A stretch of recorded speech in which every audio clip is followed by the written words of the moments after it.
有3种情况会让我想做大规模的断舍离：搬家的时候，工作生活中失去掌控感的时候，或者旅行回来发现衣柜超载的时候。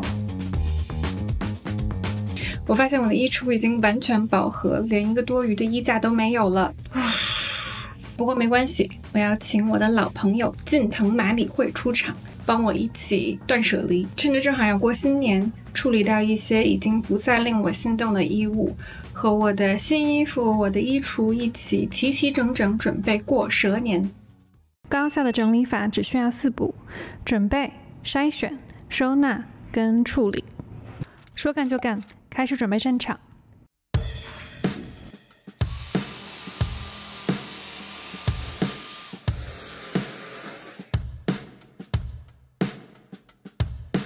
腾出一块干净的空地儿，还有筛选之后暂时放衣服的地方。第2步，筛选，按照类别逐渐筛选。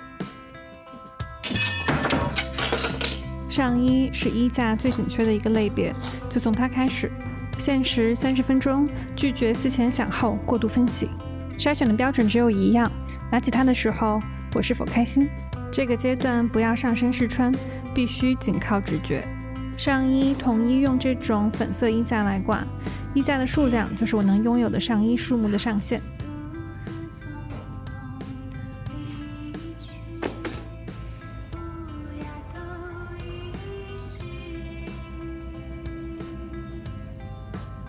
上衣筛选完毕，用时11分钟。第1回合战果，留下47件，处理掉20件，把留下的衣服挂回衣架，打算卖的衣服装箱，清理战场，准备下一轮的战斗。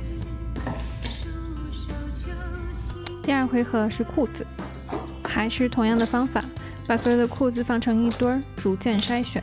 记个时，看看筛选裤子要多长时间。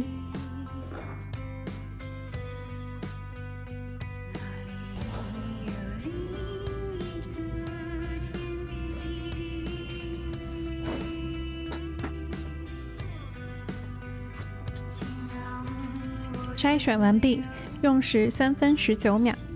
第2轮战果，留下30条，处理掉4条。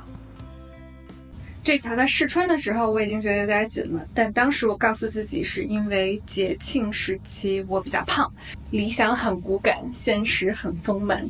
我看到它现在仍然觉得很开心，但是穿上就会显得我比较腿又短又臃肿。Thank you for your service。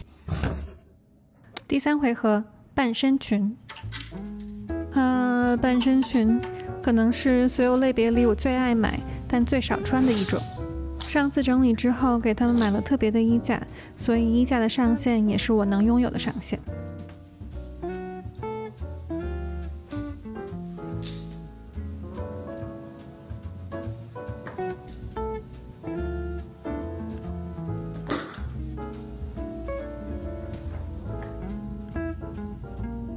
筛选完毕，用时7分46秒，留下33条，处理掉9条。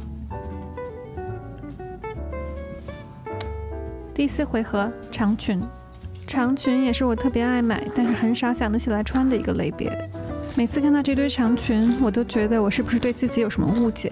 明明是一个在家工作的 tech 民工，和这些光鲜的裙子好像没有半毛钱的关系。但我安慰自己，就算是码农，也有向往美好事物的权利。第4轮已经培养出了筛选的手感，就不用再计时了。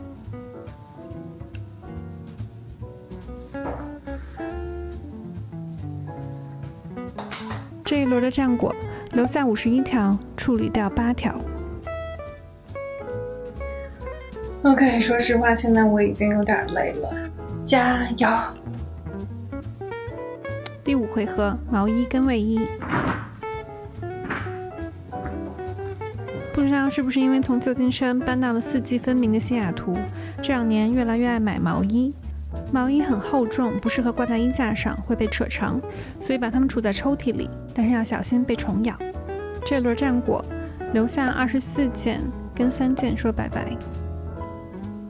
最后一个回合，大衣跟外套。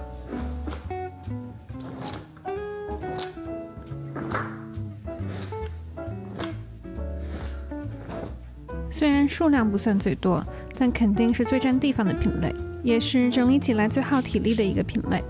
几乎每年冬天都会去伦敦，因为天冷，总忍不住买一件好看的大衣。我还喜欢逛中古市场，最容易买到的就是外套，因为非常方便试穿。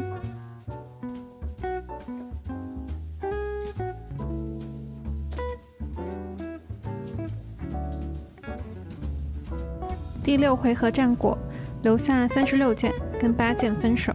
所有衣服筛选完了，留下了221件，总共处理掉52件。你猜对了吗？OK， 终于所有的筛选都做完了，下一步就该收纳了。筛选之后才能做收纳。这次已经在衣柜里的包和配饰不需要做断舍离，放在原地不动。收纳计时开始，上衣放在左上这一格，基本上按照颜色和有袖没袖来排列。裤子放在左下，按颜色排列。半身裙放在右下，按颜色和长短来排列。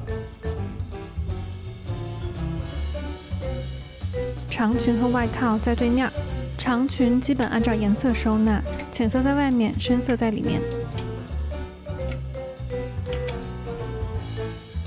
外套在左侧，主要按照长短收纳。毛衣用近藤麻里惠的折叠法，垂直收纳在抽屉里。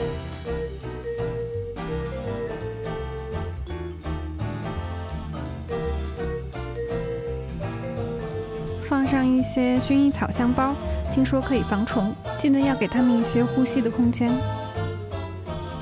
大衣挂在门口的大衣柜里，也用来储存行李箱和一些杂物。